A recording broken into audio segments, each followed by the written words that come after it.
तो movie start होती है जहाँ पर हमें एक कपल दिखाया जाता है जो कि एक बड़े से जहाज में होते हैं और ये जहाज जा रहा होता है इस्तांबुल। लड़के का नाम होता है नाइजेल और लड़की का नाम होता है फियोना।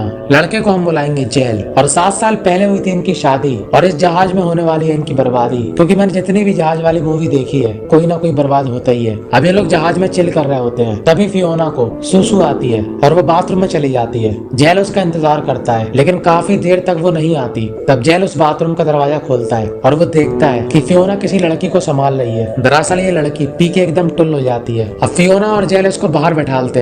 ये लड़की इनसे पूछती है कि तुम लोग इस्तांबुल जा रहे हो क्या? तब फियोना बोलती है हाँ, हम लोग इस्तांबुल जा रहे हैं और फिर उसके बाद जाएंगे मुंबई। इसी जहाज में एक सरदार जी भी होते हैं जो इन लोगों से पूछते हैं और तुसी इंडिया को जा रहे? सी, इंडिया में तो बदबू है जी, इंडिया में तो बहुत ज्यादा गरीबी है जी, इंडिया में इतना हल्ला है कि वर्ल्ड की सबसे हल्ला करने वाली जगह इंडिया सी। पर फियोना बोलती है नहीं, मैं इंडिया जाके रहूंगी, इंडिया बहुत ही ज्यादा खूबसूरत कंट्री है, जो कि रियल बात है। अब रात में जेल फियोना से कहता है कि दारू पीने चल लें क्या? तब फियोना बोलती है मुझे नींद आ रही, तुम पीकर जल्दी आ जाना।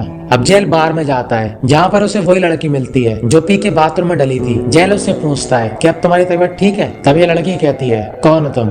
और जेल हमारा सोचता है बड़ी जल्दी भूल गई, लेकिन ये लड़की मजाक कर रही होती है। वो जेल से बोलती है कि एक बेहतरीन सा जोक सुनाओ कि मजा आ जाए। और जेल उसे क्या सुनाता है कि चींटी ने हाथी से कहा, हाथी ने चींटी से कहा। और बस यहीं पर ये लड़की समझ जाती है कि इसकी बस की नहीं है और वो वहाँ से चली जाती है। और जेल हमारा बाहर खड़े होकर सोचता है कि साला एक जोक भी नहीं आता, जिंदगी पर थू है। तभी वहाँ से पीछे से एक आदमी आता है जो उससे कहता है कि उससे दूर रहना। तब जेल बोलता है किसके बारे में बात कर रहे हैं? तभी आदमी बोलता है तुम जानते हो मैं किसके बारे में बात कर रहा, वो मेरी बीवी है। ये आदमी जेल से पूछता है कि तुम उसके बारे में क्या सोचते हो? तब जेल बोलता है कि वो एक नॉर्मल सी खूबसूरत सी लड़की है। तभी आदमी बोलता है मेन मुद्दे पर आ। तब जेल बोलता है मेन मुद्दा मतलब क्या?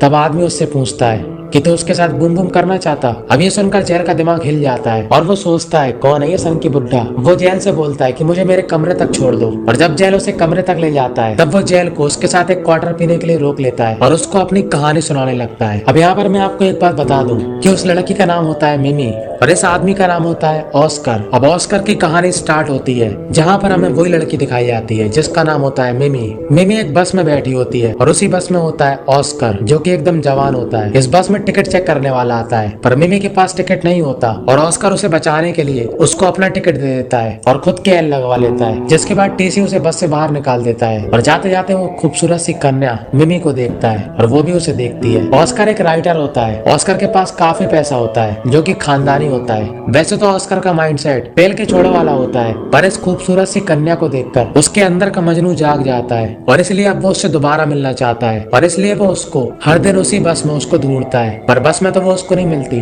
पर एक बार ऑस्कर होटल में खाना खा रहा होता है और उसका ऑर्डर लेने वाली निकलती है वही खूबसूरत सी कन्या, जिसको देखने के बाद ऑस्कर के अंदर बिजली दौड़ जाती है और वो बिजली की रफ्तार में जाकर उससे बोलता है कि क्या तुम मेरे साथ डिनर पर चलोगी? तब वो खूबसूरत सी कन्या बोलती है बिल्कुल बिल्कुल चलूंगी। मिमी एक डांसर होती है और अगले दिन ऑस्कर उसको उसकी डांस क्लास से उठाते हुए होटल ले जाता है जहाँ पर इन लोगों की काफी अच्छी बातचीत होती है और ये लोग एक दूसरे को पसंद करने लगते हैं। साथ में काफी टाइम बिताते हैं, साथ में खाते हैं, साथ में घूमते हैं। और अब वक्त आ गया था मेन चीज का, समझ रहे हो ना आप? और उसके लिए ऑस्कर उसे अपने घर ले आता है जहाँ पर जल्दी ऑस्कर को नहीं मिमी को होती है और वो उसके ऊपर हफ्सियों की तरह चढ़ जाती है। और तभी कैमरामैन कैमरा को वहाँ से हटा लेता है, जिससे हमें पता लग जाता है कि बूम बूम की प्रक्रिया चालू हो चुकी है और उसका सबूत है ये टेबल जो कि झटके से हिल रही होती है। अब इन लोगों को इतना ज्यादा चरम सुख मिलता है कि लोग 3 दिन घर से बाहर ही नहीं निकलते। अब मिमी जितनी सीधी दिखती है उतनी होती नहीं है। वो ऑस्कर के चरम सुख को चरम सीमा पर ले जाती है। और तभी जेल बोलता है कि वो सब ठीक है लेकिन मेरे को क्यों बता रहा? तब ऑस्कर उससे बोलता है कि बेटा मैं तेरे को सिखा रहा कि चरम सुख लिया कैसे जाता है। तब जेल उससे बोलता है कि मैं अपने कमरे में जा रहा, मेरी बीवी इंतजार कर रही होगी। और वो वहाँ से चला जाता है। पर ऑस्कर की कहानी सुनकर उसका दिमाग पूरी तरह हिल जाता है। अब अगले दिन ऑस्कर जेल की बीवी फियोना से मिलता है और उससे कहता है कि मुझे तुम्हारे पति से कोई काम है, इसलिए वो रात में लेट आएगा। और फियोना यहाँ पर मान जाती है, पर जेल ने उसे सब कुछ बता रखा है कि ये मुझे अपनी लाइफ की हब्सी कहानी सुनाता है। अब जेल उसके बाद रात में जाता है और ऑस्कर फिर से वहीं से कहानी स्टार्ट करता है जहाँ पर उसने छोड़ी थी। वो जेल को बताता है वो लोग बूम बूम वाले खिलौने लेकर आते हैं और हर तरह का एक्सपेरिमेंट करते हैं बूम बूम करने के लिए। कभी मिमी किडनैपर बनती है, कभी वो उसको सुअर बनाती है। मतलब यहाँ अलग ही मामला चल रहा। अब एक बार ऑस्कर और मिमी एक पार्टी में जाते हैं जहाँ पर ऑस्कर अपने राइटर कलीग के साथ बातचीत कर रहा होता है, जिसको देखकर मिमी काफी जेलस फील करती है और ऑस्कर को जलाने के लिए एक मुस्टंडे के साथ बड़ा ही खतरनाक तरीके से अंग मिलाकर डांस करती है, जिसके बाद ऑस्कर की बुद्धि खराब हो जाती है और वो वहाँ से चला जाता है। और मिमी घर आकर उसे सॉरी बोलती है और उससे कहती है कि अब ऐसा कभी नहीं होगा। तभी कमरे में खूबसूरत कन्या मिमी आ जाती है और जेल वहाँ से चला जाता है और फियोना उसको ताने मारती है कि तुम अपनी बीवी को छोड़कर दूसरे की बीवी की कहानी सुन रहे। अब यहाँ पर मिमी को भी मालूम होता है कि ऑस्कर उसे क्या ज्ञान दे रहा। अब एक बार मिमी जेल को पकड़ लेती है। वो उसे बड़े प्यार से कहती है कि कल तुम मुझे 5 बजे मिलना, मैं तुम्हें जन्नत दिखाऊंगी। अब जेल बनता तो बहुत सीधा है, पर जन्नत कौन नहीं देखना चाहता। अब जेल काफी ज्यादा एक्साइटेड हो जाता है और राइट 5 बजे वो उसके कमरे के बाहर पहुंच जाता है। और जब वो गेट खोलता है तो कमरे में अंधेरा होता है और मिमी की आवाज को फॉलो करते हुए वो बेड पर बैठ जाता है और उसका हाथ चूमने की कोशिश करता है। पर तभी लाइट जलती है और वो जिस हाथ को चूम रहा था वो ऑस्कर का था और इस प्लान में मिमी भी शामिल होती है। ऑस्कर उससे बोलता है अप्रैल फूल बनाया, बड़ा मजा आया। और इसके बाद जेल पूरी तरह से एक्सपोज हो जाता है कि उसके मन में भी मिमी के लिए आपसी विचार थे, जैसा कि ऑस्कर ने पहले कहा था।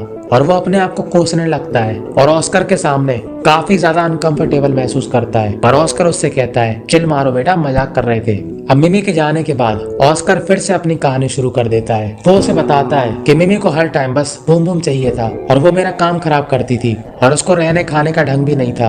अब मैं अपनी रियल लाइफ को मिस कर रहा था क्योंकि मैं उससे थोड़ा बहुत बोर हो चुका था। और एक दिन ऑस्कर उससे कहता है कि मैं तुझे अब और नहीं झेल पाऊंगा, 3 तक की गिनती में निकल ले यहाँ से। और मिमी रोते हुए वहाँ से चली जाती है। पर मिमी ऑस्कर से काफी ज्यादा प्यार करती है और एक दिन उसके दरवाजे के बाहर लेट जाती है और उससे खूब गिड़गिड़ाती है कि प्लीज मुझे घर से मत निकालो, तुम जैसा कहोगे मैं वैसा करूंगी। और ऑस्कर बेमन से दोबारा उसे अपने साथ रख लेता है। पर ऑस्कर उससे अब छुटकारा चाहता है, जिसके लिए वो उसे बात बात पर डांटता है, लड़कियों के सामने उसकी बेइज्जती करता है। और मिमी पूरी कोशिश करती है कि वो ऑस्कर के लिए बेस्ट बन सके और ऑस्कर उसको कभी न छोड़े। अब एक दिन मिमी ऑस्कर को बताती है कि बूम बूम का रिजल्ट आ चुका है। तब ऑस्कर उससे बोलता है कि मैं समझा नहीं। तब मिमी उसे शुद्ध हिंदी में कहती है मुझे बच्चा होने वाला है, जिसके बाद ऑस्कर की हलक में आ जाता है। ऑस्कर कहता है कि इस बच्चे को मैं नहीं संभाल पाऊंगा, तुम अपना ऑपरेशन करा लो। और मिमी वैसा ही करती है और उसके कहने पे बच्चा गिरा देती है। अब ऑस्कर सोचता है कि ये पीछा नहीं छोड़ने वाली और वो उससे छुटकारा पाने के लिए उसको प्लेन में बैठाकर धोखे से उस प्लेन से बाहर निकल आता है और मिमी को हमेशा के लिए कोई दूसरी जगह पर भेज देता है। और मिमी थोड़ी देर बाद ये समझ जाती है और हम लोगों को मिमी के लिए काफी बुरा लगता है और ऑस्कर इस कहानी को यहीं पर रोक देता है। लेकिन जेल कहता है कि नहीं, मुझे पूरी कहानी सुनाओ, क्योंकि अब जेल को भी कहानी सुनने में आप लोगों की तरह मजा आ रहा था। पर ऑस्कर उसको एकदम से डोज नहीं देना चाहता और जेल से कहता है अब तुम दूध पी के सो जाओ। अब जेल भी मिमी के लिए फील करने लगता है और वो जैसे कमरे से बाहर जाता है उसे मिमी दिखती है और वो उससे कहता है कि अब मैं भी तुम्हारे चक्कर में पड़ चुका हूँ। और ये दोनों किस करते हैं और जेल उससे कहता है कि मुझे भी अब एडवांस वाला चरम सुख चाहिए। तब मिमी उससे बोलती है कि जिस दिन भी कहानी खत्म होगी तुम मुझे बता देना और उस दिन मैं तुम्हें जन्नत दिखाऊंगी। अब ऑस्कर की कहानी की वजह से जेल अपनी बीवी को टाइम नहीं दे पाता, जिसकी वजह से उसकी बीवी उससे काफी गुस्सा होती है। अब अगले दिन फिर ऑस्कर कहानी शुरू करता है कि अब मिमी को छोड़ने के बाद वो खुला सांड हो गया था और वो हर दिन अय्याशी करता और वो फिर से अपना पेल के छोड़ो वाला सिद्धांत अपना लेता है। मतलब ऑस्कर यंग लड़कियों से लेकर बड़ी औरतों तक किसी को नहीं छोड़ता। मतलब एक साइड बच्चे खिलौने से खेल रही और दूसरी साइड उसकी माँ ऑस्कर के खिलौने को झेल रही। पर एक बार नशे में ऑस्कर का एक्सीडेंट हो जाता है और उससे मिलने आती है मिमी, जिसको देखकर ऑस्कर की हलक में आ जाता है। पर अब मिमी पूरी बदल चुकी है। ऑस्कर उससे सॉरी बोलता है और मिमी उसे वहाँ से गिरा देती है। मिमी उसे साफ साफ कहती है कि तुम्हें इंजेक्शन और तुम्हारे एल दोनों मैं ही लगाऊंगी। और ऑस्कर के पास भी कोई चारा नहीं रहता क्योंकि वो अब चल नहीं सकता और मिमी इसका खूब फायदा उठाती है। वो उसे नहाते हुए ठंडे पानी में छोड़ देती है, वो उसे खाने में आधा अधूरा खाना देती है और हद तो तब हो जाती है जब मिमी एक लड़के को अपने घर पे लाती है और ये वही लड़का होता है जिसके साथ वो अंग से अंग मिलाकर डांस कर रही थी। वो ऑस्कर के सामने उसे उसकी बॉडी दिखाने के लिए कहती है और फिर उसके बाद वो उसके साथ डांस भी करती है और ये डांस पहले से भी ज्यादा एडवांस होता है। अब डांस करते हुए धीरे धीरे ये दोनों कमरे के अंदर चले जाते हैं और उस कमरे से हपसियों वाली आवाज आने लगती है और ऑस्कर समझ जाता है कि मिमी मुस्टंडे का डंडा ले रही। अब ये सब होने के बाद ऑस्कर चाहता तो उसे छोड़ सकता था, पर ये दोनों शादी कर लेते हैं क्योंकि ऑस्कर के पास और कोई चारा नहीं था और मिमी भी उसको प्यार करती थी, लेकिन वो उससे बदला भी लेना चाहती थी। और बस यहीं पर ऑस्कर की कहानी खत्म हो जाती है, पर हमारी अभी बाकी है। अब कहानी खत्म होने के बाद जेल मिमी की बातों को याद करता है, जन्नत दिखाने वाली। आज नए साल की पार्टी होती है और वो उससे चिपक के डांस करने लगता है और उसको बताता है कि कहानी खत्म हो चुकी है, पर मिमी उसको ज्यादा भाव नहीं देती। तभी जेल की बीवी उसे देख लेती है, जिसके बाद जेल चुपचाप से उसकी बीवी के पास चला जाता है। और अब फियोना को भी काफी गुस्सा आती है कि ये साला दूसरी लड़की के चक्कर में पड़ गया। और अब फियोना मिमी के पास जाती है, जहाँ पर मिमी अंग से अंग मिलाने वाला डांस कर रही होती है और फियोना भी उसे ज्वाइन कर लेती है। और ये लोग ऐसा अंग से अंग मिलाकर डांस करते हैं कि जेल की जल के ज्वालामुखी हो जाती है। और उसके बाद वो खूब दारू पीता है और अपने कमरे में चला जाता है। और थोड़ा होश आने के बाद वो देखता है कि उसकी बीवी तो यहाँ पर है ही नहीं। फिर वो जाता है ऑस्कर के पास, जहाँ पर मिमी और फियोना बिना कपड़ों के डली होती है। मतलब जेल के सपने को फियोना ने पूरा कर दिया। अब ये नजारा देखने के बाद जेल के साथ साथ ऑस्कर दोबारा से हिल जाता है और इस बार हिम्मत करके ऑस्कर मिमी को वहां पर गोली मार देता है। और अब फियोना एकदम से उठ जाती है और उसको लगता है कि अगला नंबर मेरा है, पर अगला नंबर होता है ऑस्कर का, यानी वो खुद ही अपने आप को गोली मार लेता है। और अब फियोना जेल को सॉरी बोलती है और जेल फियोना को, और बस यहीं पर ये मूवी दी एंड हो जाती है।